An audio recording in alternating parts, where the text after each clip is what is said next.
മക്കളെ, ഹിമാലയ സാനുക്കളില് ബലഭൂയിഷ്ടമായ മണ്ണിൽ വളർന്ന സ്വാദിഷ്ടമായ പച്ചക്കറികൾ, സാക്ഷാൽ കൈലാസേശ്വരൻ തപസ്സു ചെയ്ത ദിവ്യഭൂവിനടുത്തുള്ള വാഴത്തോപ്പിലെ കദളി വാഴയിൽ നിന്ന് ചീന്തിയെടുത്ത ഇലക്കീറിൽ കഴിക്കുവാൻ നിങ്ങൾക്ക് സാധിക്കുന്നു.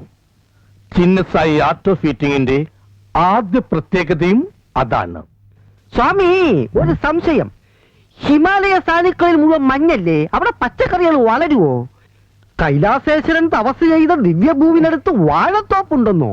അവന്റെ ഒരു കോപ്പിലെ സംശയം.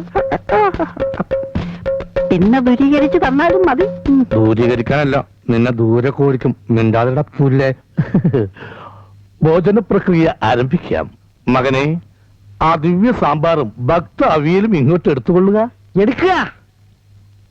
ഭക്തർക്ക് നേരിട്ട് ഭക്ഷണം വിളമ്പുന്ന മഹാഗുരു, അതാണ് ഈ ചിന്നസ്വായി. ജയ് ജയ് ചിന്നസ്വാമി, ജയ് ജയ് ചിന്നസ്വാമി, ജയ് ജയ് ചിന്നസ്വാമി. സാധാ ഊണോ ചപ്പാത്തിയോ കിട്ടോ സ്വാമി? മൂടാ, വിഡിത്തം പറയാതിരിക്കൂ. ഇത് ശരിയാവില്ല സലീമേ, നമുക്ക് പോവാം. നമുക്ക് ഏതെങ്കിലും നല്ല ഹോട്ടലിൽ പോയി ബിരിയാണി കഴിച്ചാലോ? അവിടെ ഇനി പച്ചയ്ക്ക് കോഴിയെ കൊണ്ടുവന്ന് എന്നെ ഒന്നും പറയല്ലേ. ആർക്കെങ്കിലും എന്തെങ്കിലും സംശയമുണ്ടെങ്കിൽ ചോദിക്കാം. എനിക്കൊരു സംശയമുണ്ട് സ്വാമി. എന്താ മകനെ?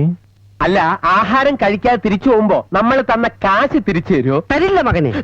ഒരു സ്പൂൺ ചോറും കുറച്ച് പച്ചക്കറിയും വിളമ്പി വെച്ചിട്ട് 250 രൂപ വേണമല്ലേ? തന്റെ തലമുടി ഇരുത്തി വിടും വാ സ്വാമി. സലീമേ, വരുന്നു സാർ.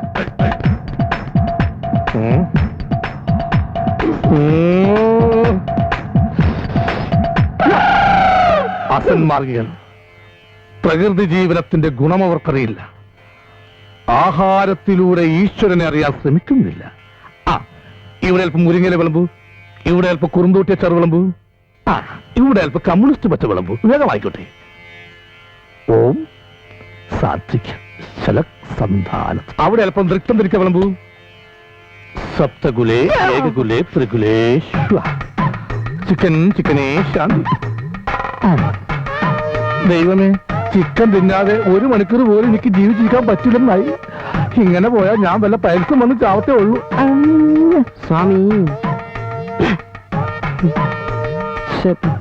സ്വാമി, ഒരു സംശയം. ആഹാരത്തിലൂടെ ആനന്ദം എന്നതാണല്ലോ നമ്മുടെ ലക്ഷ്യം. അപ്പൊ പിന്നെ ഈ ആഹാരം എന്താ നമ്മുടെ ശരീരത്തിൽ പിടിക്കാത്തത്? ഇനി അതുകൊണ്ടായിരിക്കോ നമുക്ക് ആനന്ദമില്ലാതായത്? ഈ ശരീരത്തിൽ പിടിക്കുന്ന ആഹാരമോ ഇതുവരെ കണ്ടുപിടിക്കപ്പെട്ടിട്ടില്ല. അതുകൊണ്ട് തന്നെ നിനക്ക് ആനന്ദം കിട്ടാതെ പണ്ടാടി പോണം.